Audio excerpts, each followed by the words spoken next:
Bonjour à tous et bienvenue dans cette nouvelle vidéo qui est la 5e partie de notre formation cours complet HTML CSS.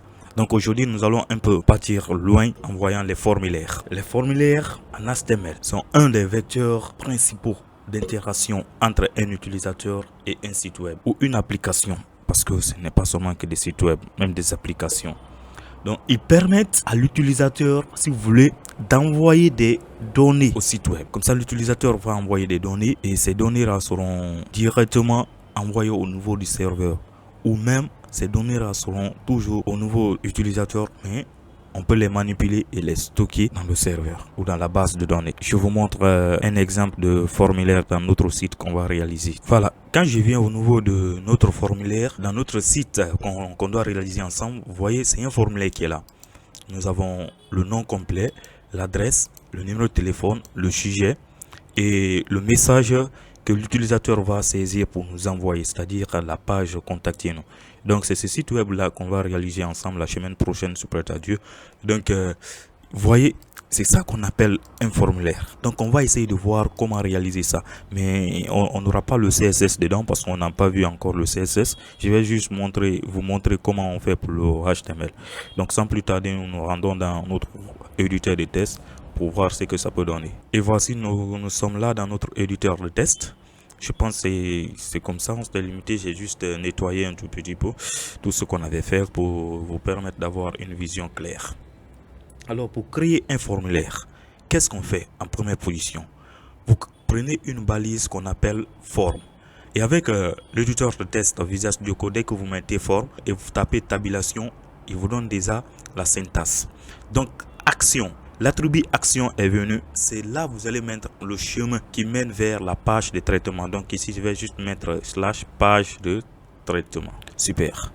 Il y a aussi un deuxième attribut qu'on appelle méthode. Méthode, c'est là nous mettons si notre méthode doit être post ou get. Ça on va mieux l'expliquer quand on va attaquer les langages de backend. C'est-à-dire les frameworks où on va faire maintenant des traitements de données, mais côté backend. Donc ici, je vais juste vous expliquer un tout petit peu de façon brève. Ici, quand nous mettons par exemple post, c'est qu'on envoie les données. On poste les données dans la base de données. On envoie. Par exemple, notre formulaire que je viens de vous montrer dans le site web, là-bas, c'est post. Là, parce qu'on envoie. Maintenant, par exemple, les formulaires de recherche, vous voulez rechercher quelque chose, c'est-à-dire récupérer quelque chose dans la base de données affichée. Là, c'est get. Par exemple, quand vous voyez le champ de recherche de Google, quand vous mettez quelque chose, vous tapez entrée, c'est une requête get qui s'effectue parce qu'il récupère les données et puis il vous envoie. Et quand vous allez voir généralement les formulaires avec la méthode get, il met toujours le mot que vous saisissez dans votre URL. J'ai dit, on va voir tous ces exemples quand on va attaquer un framework ou un langage de programmation côté backend. D'accord? C'est pas tellement l'objectif de notre cours. On va voir juste comment présenter le formulaire d'abord. Donc, pour l'instant, comme notre formulaire qui est là, c'est pour envoyer les données dans notre base de données. C'est-à-dire, si l'utilisateur vient, il doit saisir les données et nous envoyer. Donc, ici, nous maintenons la méthode post. Donc, en premier lieu, il y a des étiquettes. Pour montrer que ouais, ce champ-là, c'est le nom qui est là, ce champ-là, c'est le prénom qui est là, ce champ-là, c'est l'adresse email, ce champ-là, c'est le téléphone, numéro de téléphone. Donc, ces étiquettes-là, nous les appelons généralement les labels. Quand vous mettez label, vous tapez tabulation et vous le génère automatiquement. Donc, ici, quand vous mettez for name, maintenant, for name, ici, vous mettez le nom, par exemple, nom. Ici, pour juste venir à la ligne, je vais faire BR. Maintenant, il y a aussi la balise input. Input, c'est une balise orpheline, c'est une balise non fermante, comme on a vu déjà dans les cours. Vous verrez le lien dans la description, bien sûr, pour ceux qui ont manqué. Donc ici, nous avons input. Input, ça sert à quoi? C'est là maintenant, on va saisir le test, le champ de saisie. Donc quand je fais input, il y a input de type test. Là, c'est des tests qu'on va saisir là-dedans. Donc le NIM, c'est ce nom-là qu'on va utiliser pour récupérer les données que l'utilisateur va saisir. C'est à travers ce nom-là qu'on doit utiliser pour vraiment récupérer le contenu de notre champ. Maintenant, de l'autre côté, nous avons un identifiant. L'identifiant permet d'identifier le champ, comme le nom l'indique. Donc, par exemple, ici, on a mis for name. De l'autre côté, nous devons mettre name. Là, on montre que oui, cette étiquette-là est pour l'input de type test name. Maintenant, tout de suite là, je vais afficher ça dans mon navigateur et vous allez voir. Je viens ici, Open Love Server. Et vous voyez, le champ nom est là. Et quand je clique sur nom, le curseur vient directement. Vous voyez, je vais actualiser. Quand je viens grâce à for, dès que je clique sur le nom, le curseur vient au niveau du champ. Donc vous voyez, on peut saisir ici parce que c'est un champ de type test. Mais l'input aussi a ses attributs. Input a ses attributs, par exemple le placeholder que j'ai utilisé dans notre formulaire, bien sûr. Placeholder, ici je peux mettre le nom complet. J'enregistre. J'affiche dans le navigateur, vous voyez, le placeholder s'affiche ici. Et c'est ce que j'ai utilisé même ici, vous voyez, placeholder est là. Donc, c'est un peu ça avec les inputs de type test. Et après ça, nous allons voir les inputs de type email. Par exemple, je mets label toujours, l'étiquette pour montrer que c'est le champ email. Je mets ici adresse email. Je mets BR également pour mettre un input de type email. Quand je mets input de type email, je fais quoi? Le nom, les mêmes sens sont les gars. La programmation, c'est juste la répétition. Je fais l'ID. L'ID, je donne aussi le nom que j'ai donné dans mon for email ici. Dans for email, je donne ici pour montrer que l'étiquette là appartient à l'email. J'enregistre ça et j'affiche dans le navigateur. Je viens par là, voilà. Vous voyez, non, l'email est là. Et dès que je clique sur le nom, grâce à for, le curseur vient ici. Et là, c'est un champ de type email. Vous voyez, non, je peux également ajouter un placeholder. Un placeholder, je peux dire adresse email. Vous voyez, l'adresse email c'est présenté. C'est bon, on avance. Maintenant, ici, pour le password et le téléphone, c'est toujours les mêmes choses. Je mets encore BR, je mets un label, je mets par exemple phone, parce que là c'est le numéro de téléphone, je mets téléphone. Je mets aussi BR. BR, on a vu dans les cours passés, c'est pour juste, comme on n'a pas touché encore le CSS, c'est pour juste me permettre de faire un retour à la ligne pour ne pas que mes formules soient alignées de façon pêle-mêle. Je mets aussi phone également et un identifiant phone. Qu'est-ce que je fais ici? J'ajoute un placeholder. Je dis quoi? Je dis numéro 2 de téléphone. Super. J'enregistre, j'affiche dans mon navigateur. Et vous voyez, ça marche. Là, ici, on ne peut pas saisir des caractères. Vous voyez, non? Même quand je tape n'importe quoi, je ne peux pas parce qu'on a dit de type number. Ici aussi, on a dit type email. Si vous soumettez le formulaire sans mettre arrobase, quand vous faites la saisie de votre adresse email ici, sans mettre arrobase ou en tout cas une adresse qui ressemble à une adresse email, il ne va pas soumettre. Il va dire que il ne reconnaît pas, c'est pas une adresse email ça. Donc ici, il faut aussi des chiffres pour que ça puisse marcher parce que on a dit c'est un type number. Également, je viens pour faire aussi type password. Label, je mets password, mot de passe. Mot de passe. Super. Je fais BR, je fais input. Type password, c'est comme ça, lui on l'appelle. Name password et un identifiant également password. Ici, vous avez à faire une présentation. Vous voyez, quand vous saisissez votre mot de passe, ça ne doit pas normalement se présenter. Je vais juste mettre un placeholder pour vraiment aller au même rythme que notre formulaire qu'on doit faire. J'enregistre, je viens, vous voyez, mot de passe. Quand je saisis, vous voyez, il ne présente pas le mot de passe et il fait ça grâce au type password qu'on a donné. Là, même si tu fais rentrer ton mot de passe devant quelqu'un, tu as fait une présentation où tu dois déverrouiller ou quelque chose comme ça, tu mets ton mot de passe, les utilisateurs ne voient pas et les gens qui sont auprès de toi ne voient pas ce que tu saisis. Donc, c'est le type password qui nous permet de faire cela. Donc, après tout ça, vous pouvez ajouter un bouton. Bouton, soit vet input, mais de type submit. La valeur que vous allez donner, c'est la valeur qui sera affichée. Par exemple, moi, je vais mettre envoyer, voilà, parce que c'est des données, peut-être on va envoyer. Vous voyez, non? Quand je viens, le bouton est là. Mais ces inputs-là, ils ont quelques petits attributs qu'on peut les utiliser aussi pour sécuriser un peu, pour valider un peu le champ. Par exemple, input de type test, ici, je peux mettre un require. Également, sur tous les inputs, je peux mettre require. Require rend le champ obligatoire. Ça veut dire le champ là, il faut forcément saisir dedans. Require. J'enregistre, je viens, j'actualise ma page. Dès que je fais ça, il me dit veuillez renseigner ce champ. Mais regardez, quand je vais tenter d'enlever tout encore, j'enlève, j'enregistre, je reviens, j'actualise. Vous voyez, il passe parce que j'ai pas une page traitement là où j'ai mis action page traitement parce que je n'ai pas une page comme ça. C'est pourquoi il m'a envoyé page traitement ici. Vous voyez maintenant les pointages d'action. Donc, on n'a pas cette page. C'est pourquoi il a mis cette page ne fonctionne pas. Voilà, on évolue. Maintenant, je vais remettre les requêtes. C'est très bon, c'est très normal de mettre ça. Maintenant, pour le message, là où l'utilisateur va saisir le message. Par exemple, pour ici, ce message-là, le champ de message ici. Donc ça, c'est une balise qui nous permet de faire ça qu'on appelle test area. Test area, c'est une balise paire, c'est-à-dire une ouverture et une fermeture. Et là, tu donnes un nom. Par exemple, ici, nous allons l'appeler message. Ici, l'identifiant, on peut l'appeler message. Bon, voilà. Lui, il donne des colonnes par défaut, 30 et des lignes de 10 lignes. Donc, lui, il donne ça par défaut. On va mettre un label. Comme j'ai donné un identifiant message, je donne aussi for message. Ici, je mets juste message. Et devant label, pour que mon sang puisse venir à la ligne, je mets un BR. J'enregistre, je viens dans mon navigateur, j'essaie d'afficher, vous voyez non? Lui aussi c'est ça, il permet de donner un champ un peu plus grand pour les tests. Même quand les champs de commentaires, les champs de messages, c'est cette balise qui nous permet de faire cela. Donc après ça, nous allons voir d'autres éléments d'input. Ils seront vraiment importants dans nos réalisations. Donc ici, qu'est-ce que je vais faire? Je vais juste mettre un HR. Je prends par exemple input de type checkbox. Voilà. Ici, je vais ajouter un label. Checkbox, c'est quoi? Par exemple, je mets condition. Je mets condition. Checkbox, vous avez affaire avec un formulaire où vous devez vous enregistrer. Après l'enregistrement, il y a une condition qui est là. On dit, bon, en cochant cette partie, vous acceptez nos règles. Là, c'est ces genres d'input-là qui sont là.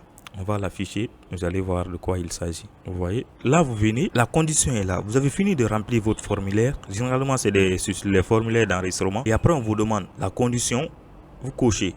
Si la condition va vous cocher, et puis vous soumettez.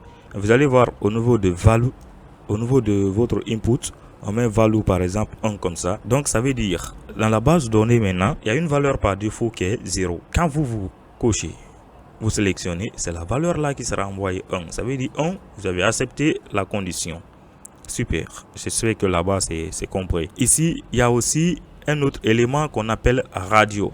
Vous vous enregistrez, on veut savoir si vous êtes homme. Je mets input type radio. Vous mettez juste 2 points, le type vient. Là, c'est de façon rapide. Je mets par exemple le genre identifiant, je mets genre. Maintenant ici je viens également, je mets par exemple value. Value, je mets homme. Et là, si vous me permettez, je vais copier ça là. Je mets un BR ici, je colle. Au lieu de homme, vous avez déjà deviné, je mets femme. Genre, et value, je mets femme. Vous voyez non? Là il va venir. S'il est homme, bon, je vais enlever les BR au niveau des labels pour me permettre d'afficher chaque radio devant son élément. Voilà, super. Maintenant ici, il va venir. Et après là, avant le bouton, désolé les gars, s'il n'y a pas CSS, c'est vraiment compliqué un peu. Mais on fait avec. Voilà. Ici, il vient. Après avoir fini de remplir son formulaire, tout et tout, il doit indiquer s'il est homme ou femme. Donc, quand il croise ici, il soumet le formulaire. C'est la valeur qu'on a donnée dans notre input. C'est cette valeur qui sera envoyée. Nous, on a donné homme pour homme, femme pour femme. Donc, quand il croise ici, vous voyez, l'autre se décoche et il envoie aussi. J'espère que vous comprenez. Là, ça dépendra de vos projets. Vous pouvez mettre monsieur, madame, mademoiselle, tout et tout, ainsi de suite. Donc, je veux juste vous montrer la fonctionnalité des radios. Donc, après les inputs, nous allons voir peut-être un dernier élément qu'on appelle select. Select permet de faire une sélection entre plusieurs éléments. Par exemple, je mets juste un label encore. Ah, c'est très important, c'est intéressant. Ça vient au fur et à mesure qu'on fait, l'inspiration vient. Voilà, je mets par exemple langage de programmation. Langage de programmation, c'est intéressant les gars. Je mets un select. Ouais, c'est intéressant. Je mets ici langage. Ça veut dire quoi? Notre formulaire là va enregistrer des personnes. Et lors de l'enregistrement, on veut savoir quel langage de programmation que toi tu maîtrises. Par exemple, ici on met Select et dans Select vous rentrez. C'est des options, vous donnez options. Là, la première option, généralement moi ce que je fais, je ne donne rien ici. Je ne donne rien ici, je ne mets pas de valeur. Je fais ça, je mets juste Selected. Il a un attribut qu'on appelle Selected. Et je désactive Disable. Quand je désactive, qu'est-ce que je fais? Je montre à l'utilisateur que je dis de sélectionner ou bien choisir. Quand j'enregistre, je viens maintenant de l'autre côté là, je mets option. Là, à partir de là, peut-être je peux mettre Python. Dans Value, je mets Python. Je fais quoi? Je duplique. Bam, bam. Voilà, bam, c'est bon. Je viens ici là, je dis JavaScript. JavaScript. Ici, je mets Java, PHP, je mets C. Bien. Ici, notre utilisateur va venir, on dit langage de programmation. Il a fini de s'enregistrer, tout et tout. On va faire un bon formulaire, les gars, dans des gros projets ici, vous verrez. Et là, après son enregistrement, on le demande quel langage de programmation. On dit de sélectionner. Là, il peut sélectionner son langage de programmation. Quand il sélectionne, et puis il soumet. Et vous voyez, dans les values là, je n'ai pas modifié, hein, j'ai tout mis Python. Mais non, là, ici, quand vous voulez que ça soit JavaScript, vous mettez JavaScript. J'espère que vous comprenez. Quand on va attaquer des projets, vous allez comprendre comment ça fonctionne. PHP, et là, je mets C. C'est-à-dire quoi? Quand il vient ici, il sélectionne Python. La valeur qu'on a donnée dans Value, c'est cette valeur qui sera envoyée dans la base de données. C'est cette valeur que nous, on va recevoir. En travaillant également, bien sûr, avec le NIM langage. J'espère que c'est compris. Avec les formulaires, vous n'avez plus de problème. Vous avez compris des éléments les plus importants qu'on va utiliser. Maintenant, il peut arriver, ici j'allais oublier, il peut arriver que, par exemple, quelqu'un qui maîtrise plusieurs langages de programmation, il maîtrise non seulement Python, mais aussi, il fait le JavaScript. Là, vous pouvez mettre un attribut ici sur Select qu'on appelle multiple. Et quand vous mettez multiple, vous venez, vous voyez non? Là, ça change. À partir de la touche contrôle sur le clavier, tu peux choisir maintenant plusieurs langages. Par exemple, moi, j'ai sélectionné à l'état libre, j'actualise, rien n'est sélectionné, sauf là où j'ai mis Selected. Maintenant, ici, là, il peut venir, s'il maîtrise Python et JavaScript, il maintient contrôle, il fait comme ça, il sélectionne. Les deux sont sélectionnés, il envoie. Et c'est les deux données qui sont parties. S'il maîtrise encore le Java, il peut sélectionner. Donc c'était un peu ça. Et là, à partir de là, il y a aussi quelques éléments ici. Par exemple, on peut dire auto-complete. Auto-complete, vous mettez à off. Ça veut dire quoi? Votre champ ne va pas se remplir de façon automatique. Par exemple, si vous avez déjà fait rentrer des données ici et que vous soumettez, quand vous venez, dès que vous actualisez votre page, vous allez voir votre page va encore se remplir avec des tests que vous avez déjà saisis. Mais quand vous mettez autocomplete off, il n'aura plus de remplissage. Donc il y a beaucoup d'attributs comme ça. Nous verrons ça au fur et à mesure dans des projets. Bien, avant de vous quitter, ce n'est pas seulement que input qui peut faire ça ici. Il y a aussi l'élément bouton. Je vais essayer de commenter ça. On a vu les commentaires, comment commenter. Donc je commente ça. Je vous montre un dernier élément. Voilà, je prends ça. Ici, je mets par exemple bouton. Et bouton là, je mets type. Le bouton prend le type.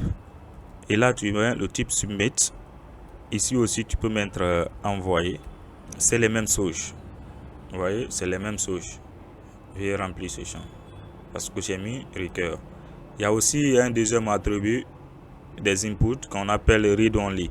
Par exemple, c'est un champ qui est là, vous ne voulez pas saisir dedans, vous voulez juste que ça se présente. Là, vous avez une donnée statique dedans. Et dès que vous mettez read only, vous venez, le champ là, personne ne peut saisir dedans. Vous voyez, je ne peux pas saisir dedans. Le placeholder est là. Maintenant, là, quand vous renseignez une valeur, c'est cette valeur là. Vous voyez, placeholder est là. Par exemple, je peux enlever valeur là. Je dois dire donnée constante. Là, vous voyez, c'est une donnée constante, je ne peux pas modifier parce que j'ai mis read only. Donc, c'est des attributs, peut-être vous aurez besoin dans vos projets. Et d'ici là, je veux faire des petits récapitulatifs et on se dit au revoir. Les commentaires en HTML commencent par le point d'exclamation, les guillemets et terminent par ces signes aussi. Maintenant, les formulaires HTML sont un des vecteurs principaux d'interaction entre un utilisateur et un site web ou une application. C'est pour interagir avec l'application. Tu as des données envoyées, c'est des formulaires qui nous permettent de faire ça. Donc, ils permettent à l'utilisateur d'envoyer des données au site web, comme je disais. Donc, la plupart du temps, ces données sont envoyées à des serveurs web. Mais la page peut aussi les intercepter et les utiliser elle-même. Donc d'ici là, je vous dis merci d'avoir regardé cette vidéo. Abonnez-vous. Nous nous reprendrons dans la prochaine vidéo. Merci.